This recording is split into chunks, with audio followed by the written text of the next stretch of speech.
ప్రతి అక్షరం ప్రజల పక్షం.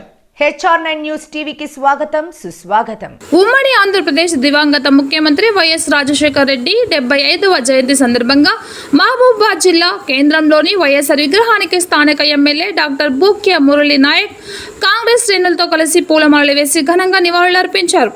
ఈ సందర్భంగా ఎమ్మెల్యే మురళీ నాయక్ మాట్లాడుతూ దివంగత ముఖ్యమంత్రి వైఎస్ రాజశేఖర్ రెడ్డి కాంగ్రెస్ పార్టీకి తెలంగాణలో ఆనాడు పునర్వైభవం తెచ్చినందుకు ఎనలేని కృషి చేశారని, అలాగే కాంగ్రెస్ పార్టీ నుండి గెలిచి సోనియా గాంధీ, మన్మోహన్ సింగ్ ఆస్తులతో ముఖ్యమంత్రిగా వైఎస్ఆర్ చేసిన సేవలు, ప్రవేశపెట్టిన పథకాలు నేటికి ఆదర్శమని, అలాంటి మహానీయుని తలుచుకోవడం, జయంతి నిర్వహించడం మన అందరి బాధ్యత అని గుర్తు చేశారు. ఈ కార్యక్రమంలో కాంగ్రెస్ నేతలు ఎడ్ల రమేష్, పద్మం, ప్రవీణ్, శాంతన్, రామరాజు, ఖలీల్, గిరిధర్, గుప్తా, గుగులోత్ రాములు, నాయక్, నారాయణ్ సింగ్ తదితరులు పాల్గొన్నారు.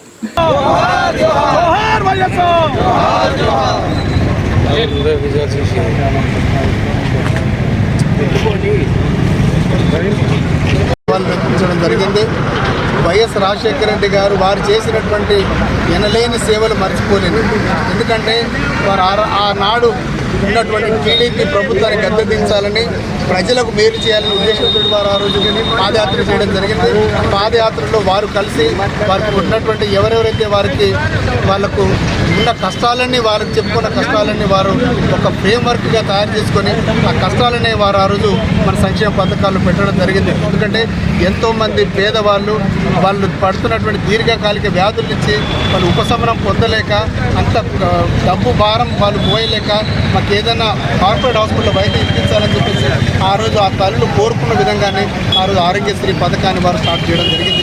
ప్రతి పేద మహిళ కావచ్చు, పేద ఇంటి వారికి ఎవరికున్నా కూడా ఎటువంటి క్యాన్సర్ లాంటి సంబంధిత వాళ్ళకు వ్యాధులు ఉన్నా కూడా పైసా ఖర్చు లేకుండా అప్పట్లోనే 2 లక్షల రూపాయలతోటి వాళ్ళు ఉచిత వైద్యం చేసుకునే విధంగా ఆ రోజు ఆరోగ్యశ్రీ పథకం కింద వైఎస్ రాజశేఖర రెడ్డి గారు నిర్మించారు.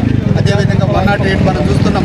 ఎవరికైనా ఏదైనా ఆపద ఉన్నా కూడా వెంటనే 108 వాహనం పోయి మనకి సంబంధిత హాస్పిటల్ తీసుకెళ్లి వైద్యం చేసే విధంగా వారు రూపకల్పన చేయడం జరిగింది. అలాగే ముస్లింలకు 4% రిజర్వేషన్ ఘనత అంటే వైఎస్ రాజశేఖర రెడ్డి గారు. ఇలా చెప్పుకుంటూ పోతే వారి హయాంలోనే అనేక సంక్షేమ పథకాలు నడుస్తూ ఉన్నాయి. ఇప్పుడు ప్రభుత్వాలు మొన్న జరిగినట్టు కేసీఆర్ ప్రభుత్వం కూడా వైఎస్ రాజశేఖర రెడ్డి గారి ఉన్నటువంటి సంక్షేమ పథకాలకు కొనసాగింపుగానే కేవలం